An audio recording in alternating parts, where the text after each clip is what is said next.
Hello friends, स्वागत है आपका आपके इस YouTube channel tools for student पर। दोस्तों, इस वीडियो में हम बात करेंगे बिहार से जुड़ी तमाम परीक्षा से संबंधित महत्वपूर्ण बिंदुओं पर। तो जैसा कि आप सभी को पता है कि बिहार में कई सारी भर्ती आने वाली है, उसके ऊपर हम लोग बात करेंगे ही। साथ में सिपाही भर्ती जो कि 21,391 पदों पर आई थी, इसकी क्या स्थिति है, इसका एग्ज़ाम कब तक होगा, ये आपको पता ही है। लेकिन इससे संबंधित एक महत्वपूर्ण अपडेट आई है, वो मैं आपको बताऊँगा। और आपको बता दें दोस्तों कि एक महत्वपूर्ण जो सुप्रीम कोर्ट का ऑर्डर है, वो है आपका सक्षमता परीक्षा से संबंधित। यानी दोस्तों, जो नियोजित शिक्षक थे, उनकी बार बार डिमांड थी हमें जो है राज्यकर्मी का दर्जा दिया जाए, तो उसको लेकर उन्होंने अपील किया था सुप्रीम कोर्ट में। तो वो क्या चल कर आया है, वो भी आप लोग देख लीजिए। देखिए, सुप्रीम कोर्ट ने साफ तौर पे कहा है कि योग्यता परीक्षा में शिक्षक शामिल हो या नौकरी से बाहर हो जाएं, ये सुप्रीम कोर्ट का ऑर्डर है। तो बिल्कुल सही इन्होंने कहा है कि अगर आपको नौकरी चाहिए तो अच्छे तरीके से आइए, एग्ज़ाम दीजिए, पास होइए, तब जाके आपको नौकरी मिलेगा, अन्यथा बाहर हो जाइए। देखिए, इस राष्ट्र निर्माण में शिक्षकों का अहम योगदान होता है। ऐसे शिक्षकों को अपना कौशल अपग्रेड करना चाहिए, ऐसा नहीं करने वाले नौकरी छोड़ सकते हैं। बिहार के ग्रामीण क्षेत्रों में शिक्षा की गुणवत्ता बेहतर करने के लिए राज्य सरकार ने योग्यता परीक्षा पास करने का नियम बनाया है। योग्यता परीक्षा के खिलाफ स्थानीय शिक्षकों की याचिका पर गुरुवार को सुनवाई करते हुए सुप्रीम कोर्ट ने यह टिप्पणी की। न्यायाधीश वीबी नागरत्ना और न्यायाधीश उज्ज्वल भुइयां की अवकाशकालीन पीठ ने याचिका खारिज करते हुए कहा कि अगर बिहार सरकार शिक्षा की गुणवत्ता बेहतर करना चाहती है और आप उसका विरोध करते हैं तो नौकरी के योग्य नहीं है। पीठ ने कहा कि शिक्षा प्रदान करना एक समाजजनक काम है और लेकिन शिक्षक सिर्फ वेतन और पदोन्नति को लेकर चिंतित है। लाखों लोगों के पास रोजगार नहीं है और आप अपने कौशल को अपग्रेड करना नहीं चाहते हैं। राज्य सरकार के नियम का पालन करना होगा, नहीं तो नौकरी छोड़ सकते हैं। ये बिल्कुल गजब का यहाँ पे टिप्पणी इन्होंने सुप्रीम कोर्ट ने किया है कि देखिए, कौशल अपग्रेड कर नहीं रहे हैं। यहाँ पे लाखों बेरोजगार लड़के हैं, अगर आप हटिएगा तो नौकरी करने वालों की कमी नहीं है। फिर भी आपको कौशल अपग्रेड नहीं करना, सिर्फ वेतन चाहिए और आपको राज्यकर्मी का दर्जा चाहिए, लेकिन पढ़ाई के नाम पे कुछ नहीं। तो इन्होंने सही कहा है। स्कूली शिक्षा का स्तर देखिए, और बताया गया है कि पोस्ट ग्रेजुएट तो को सही से लेटर लिखना नहीं आता है। अगर राज्य शिक्षकों की क्षमता बढ़ाने का काम कर रही है तो आप अदालत पहुंच जाते हैं। देश का हर छात्र निजी स्कूल में नहीं पढ़ सकता। वहीं नियोजित शिक्षकों के वकील की ओर से कहा गया कि बिहार पंचायत शिक्षा अधिनियम 2012 के तहत जब नियोजित शिक्षकों को नियमित किया गया तो सक्षमता परीक्षा लिया गया था। बिहार सरकार ने अदालत में कहा कि शिक्षकों के सक्षमता परीक्षा के लिए आयोजित होने वाली परीक्षा अनिवार्य नहीं है। परीक्षा नहीं देने वाले नियोजित शिक्षकों को नौकरी से निकाला जाएगा, लेकिन इस परीक्षा को पास करने वाले शिक्षक राज्य शिक्षक के समान हो जाएंगे और उन्हें पूरी सुविधा मिलेगी। तो बहुत ही अच्छा पहल है, बहुत ही अच्छा ऑर्डर आया है सुप्रीम कोर्ट की तरफ से, बहुत ही सम्मानजनक है और इसको हम स्वीकार करते हैं। क्योंकि देखिए दोस्तों, एक तो बेरोजगारी है, आप पढ़े लिखे हैं, किस तरह से आपकी नौकरी नियोजित या मानदेय पे जो भी हुई, तो आपको अपग्रेड रहना चाहिए। यानी जो स्थिति अभी चल रही है उस हिसाब से बहुत सारे टीचर ने एग्ज़ाम दिए, बहुत सारे लोग क्वालिफाई भी किए क्षमता परीक्षा में। तो बाकी जिन जो क्वालिफाई नहीं कर रहे हैं, इसका मतलब साफ है कि आप बच्चों को नहीं पढ़ा पाइएगा जब खुद नहीं आप क्वालिफाई कर पा रहे हैं। तो बहुत ही अच्छा कदम है और हम इसको एक्सेप्ट करते हैं। चलिए आगे बढ़ते हैं। ये आपका बिहार का सिपाही भर्ती से संबंधित महत्वपूर्ण बिंदु। सिपाही भर्ती का जो परीक्षा आपने दिया, 4 दिन पहले ही पेपर उड़ा लिया था, बताइए।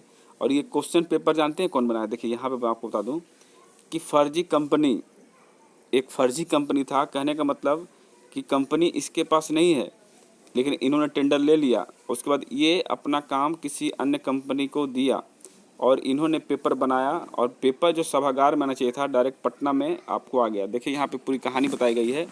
थोड़ा सा इसको हम शॉर्ट में बताने की कोशिश करते हैं। देखिए, बता दें कि 21,391 पदों पर बहाली को लेकर हुई परीक्षा के प्रश्न पत्र लीक मामले का भी खुलासा कर दिया है। बीपीएससी की शिक्षक भर्ती 3 और नीट यूजी 2024 के पेपर लीक के मास्टरमाइंड संजीव मुखिया और उसके गिरोह ही परीक्षा के 4 दिन पहले से सिपाही बहाली परीक्षा प्रश्न पत्र को हासिल कर लिया था।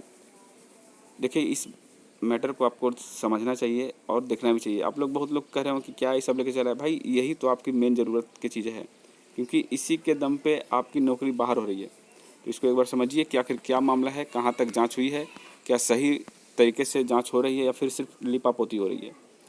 तो देखिए, गिरोह ने प्रश्न पत्रों की प्रिंटिंग, पैकेजिंग व जिला कोषागारों को सुरक्षित पहुँचाने के लिए चयनित की गई एजेंसी के साथ गांठ कर प्रश्न पत्र लीक कांड को अंजाम दिया। देखिए क्या है कि ये जो आपने जिसको दिया गया था ये कंपनी का नाम था कैटलेक्स मल्टीवेंचर प्रॉली से करार किया, वह निकली फर्जी। और ईओयू ने जांच में पाया कि पंजीकृत कार्यालय के पते के मात्र पर एकमात्र कमरा था, वहां इस कंपनी का कोई कर्मी कार्यरत नहीं था। बताइए ज़रा, आप जो बिहार का जो सिपाही भर्ती चयन बोर्ड है, आप किसी को टेंडर दे रहे हैं तो उसका तो आप एक बार इन्वेस्टिगेशन करिएगा ही कि कहाँ पे क्या है नहीं है। बिना वेरीफाई किए आप जो है टेंडर दे दिए। मात्र एक कार्यालय है, सोच लीजिए, एक कार्यालय, एक रूम का कमरा है, कार्यालय छोड़िए एक रूम है, आप उसको दे दीजिएगा। और वो क्या किया कि इसका अपना कोई प्रिंटिंग प्रेस नहीं है, वेयर हाउस या लॉजिस्टिक व्यवस्था भी नहीं है। इसने ये सभी कार्य स्वयं न कर ब्लेसिंग सिक्योर नामक कंपनी को आउटसोर्स कर दिया, जो गिरफ्तार अभियुक्त कौशिक कर की कंपनी है। बताइए, ये बंगाल में सब हो रहा था, बताइए आप समझिए। देखिए कौन कौन है, कौशिक कुमार कर, लक्ष्मी नारायण, इच्छापुर, नवाबगंज, नॉर्थ 24 परगना, पश्चिम बंगाल। ये इच्छापुर तो कई बार जा चुका हूँ मैं। चलिए अगला है आपका, ये भी लखनऊ के हैं, ये कोलकाता के हैं, ये भी बंगाल के हैं, ये नालंदा के हैं। नालंदा, देखिए नालंदा वाले लोग टॉपर है भाई, मान लीजिएगा, नालंदा वाले जो है टॉपर है, सबसे अधिक पेपर कांड में वो लोग पकड़े जाते हैं। तो ये चीज़ें आप देख रहे हैं कि क्या स्थिति है। और 4-4 दिन पहले यहाँ पे मामला जो है फिट हो जा रहा है इन लोग का। उसके बाद आगे जब आइएगा तब हम बात करेंगे हाई कोर्ट के बारे में। रुकिए 1 मिनट, इसको देख लीजिए, ये नीट वाले भाई, ये नीट जब से मामले में सामने चल कर आई है तब से कई सारे मामले खुल रहे हैं। और ये नीट का जो आप देख रहे हैं ना, प्रत्येक पेपर में 10-10 पन्नों में यही मिलेगा, नीट नीट नीट। क्यों मिलेगा पता है आपको? ये अमीरों की टोली है। यानी कहने का मतलब दोस्तों कि नीट एग्ज़ाम अमीरों का एग्ज़ाम था, इसलिए इतना हाईलाइटेड हो गया, इतना हाईलाइटेड हुआ कि संसद में भी बार बार चर्चा होंगे। लेकिन अगर बात करें हमारे आपके एग्ज़ाम के, बिहार कर्मचारी चयन आयोग, बीपीएससी हो, सिपाही भर्ती हो या फिर अन्य एग्ज़ाम्स हो, इसकी चर्चा जो है बस 1-2 दिन पन्नों पर आती है, उसके बाद कहानी ख़त्म। तो चलिए बात इस पर हम नहीं करेंगे, हम बात करने वाले हैं बिहार में आने वाली रिक्तियों के बारे में। देखिए, हाई कोर्ट के आदेश के बाद प्रदेश में अटक सकती है 4.72 लाख नौकरियां। जैसा कि आप सभी को पता है कि जो हाई कोर्ट पटना का आदेश आया है कि जो नई आरक्षण नीति है उसको रद्द किया जाता है, आप ऐसा नहीं कर सकते, ये असंवैधानिक है। तो इसके कारण अब क्या होगा दोस्तों कि जो भर्ती आपकी आने वाली थी या फिर आ चुकी है विभिन्न विभागों आयोगों में, देखिए जैसे कि आयोग की बात करें तो यहाँ पर बीपीएससी, बिहार कर्मचारी चयन आयोग, बिहार तकनीक सेवा आयोग, केंद्रीय चयन पर्षद सिपाही भर्ती और विश्वविद्यालय सेवा आयोग को हज़ारों की तादाद में रिक्तियों की अधियाचना भेजी जा चुकी है। अब ऐसे में जो रिक्तियाँ आई है वो तो नए आरक्षण नीति के हिसाब से आई है, तो अब उसको तो पब्लिश किया नहीं जा सकता है, यानी कि अब उसको फिर से रिटर्न करना होगा विभिन्न विभागों को। उसके बाद फिर से नया रोस्टर क्लियरेंस करके जो पहले की आरक्षण का जो प्रावधान था उसी हिसाब से फिर से बहाली आएगी। और ऐसे में थोड़ा सा मायूस भी हो जाएंगे जिनके आरक्षण में थोड़ा सा बदलाव हुआ था, जिनको थोड़ा आरक्षण में लाभ मिला था, उनको थोड़ा मायूसी आएगी, लेकिन उससे कोई फ़र्क नहीं पड़ता भाई। फ़र्क पड़ता है कि वैकेंसी आ जाए, ठीक है। तो अब हम मानते हैं कि बिहार में जो भी भर्तियां हैं वो लगभग 4 से 6 महीने के लिए डिले हो गई, क्योंकि विभाग अपने स्तर पर उतना काम तेज़ी से अच्छे से करती नहीं है कि आपको जल्द से जल्द रिक्तियाँ आ जाए। तो CGL 4 की बात करें या फिर CGL 4 की बात करें या फिर ग्रुप डी की बात करें या फिर अन्य बहाली सिपाही दरोगा वगैरह जो भी है, ये अब लगभग आपको सितंबर अक्टूबर के बाद ही देखने को मिलेंगे। इसके पहले कोई भर्ती अब आने वाली नहीं है, ठीक है। हाँ, लेकिन एक बात समझ लीजिए कि आएगी तो फास्ट तरीके से काम होगा, क्योंकि इनको किसी भी सूरत में 2025 इलेक्शन को कंप्लीट करना नहीं है, इससे पहले ही आपको सारी वैकेंसी आपको कंप्लीट कर लिया जाएगा। थोड़ा विलम्ब होगा आने में, लेकिन जाने में विलम्ब नहीं होगा, यानी फाइनल जल्द ही करवा लिया जाएगा।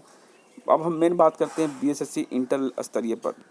दोस्तों BSSC इंटर स्तरीय का लगभग 10 महीने हो चुका है। एग्ज़ाम डेट को लेकर के कोई भी सुगबुगाहट देखने को नहीं मिली। ठीक है, एग्ज़ाम डेट आप नहीं दे रहे हैं, कम से कम एग्ज़ाम कैलेंडर दे दीजिए कि हाँ इस मंथ एक्सपेक्टेड है। तो एग्ज़ाम कैलेंडर का भी कोई चर्चा नहीं चल रहा है, आयोग में कोई काम भी नहीं हो रहा है ठीक से। आप देख सकते हैं कि एक पोस्ट है आपका, बहुत सारे स्टूडेंट पूछते रहते हैं, सहायक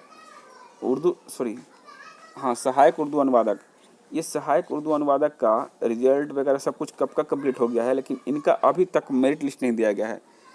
क्या मामला है? अगर मान लीजिए कोर्ट में मामला है तो आयोग को बताना चाहिए कि अभी आपका मामला लंबित है कोर्ट में, आपको देने में समय लगेगा, 2 महीने 4 महीने, एक एक्सपेक्टेड मंथ बता दीजिए। वो भी नहीं चल रहा है।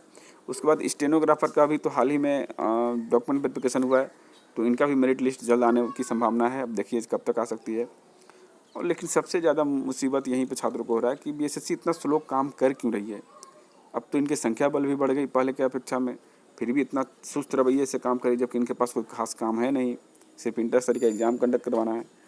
तो कहीं ना कहीं आयोग जितने भी हैं वो सभी लचर पचर हैं, खास करके बिहार एसएससी। अब देखते हैं आगे क्या होता है। चलिए मिलते हैं नए वीडियो में, तब तक जय हिंद जय भारत।